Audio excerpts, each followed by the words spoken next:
I'd like to thank Judge Christopher Collier for having the foresight and willingness to spend the time and effort to find a way to make his courtroom safe for trials to happen.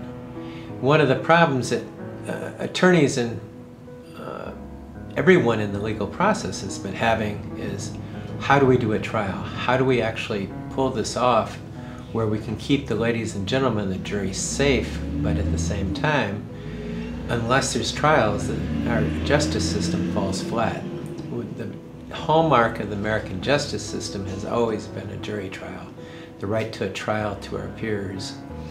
And last week, I had a trial scheduled on Tuesday, and Judge Collier had taken the time and effort to think through and to make plans and how to allow the trial to happen.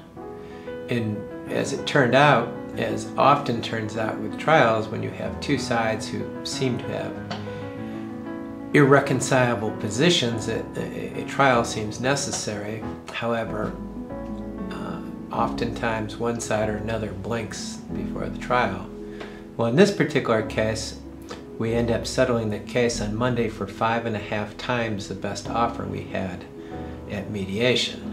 And I thought it was a great result for my client, and I think it was a great result for the system, in that by virtue of having a judge who took the time and effort to find a way to modify this courtroom, to rethink how jury selection would be done, who took the time to find a way that he could allow a jury trial to go forward in a safe way, it put us in a position where oftentimes cases settle the day before trial. One side or the other decides they just don't want to go to trial. Or the two parties both meet in the middle. Whatever the case is, it's just unfortunate that there's something about that day before trial or morning of trial that seems to facilitate settlement of so many cases.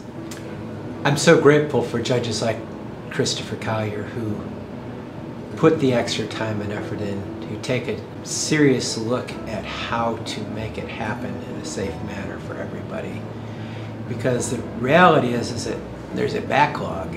There's a tremendous backlog of legal cases at this point in time that the courts are going to have to deal with, and the longer we wait, the longer we put off allowing trials to happen, the bigger the backlog is, and the more burden it puts on to those who need their day in court, those who need the ability to walk in front of a jury of their peers and tell their story and seek compensation so that they can start rebuilding their lives.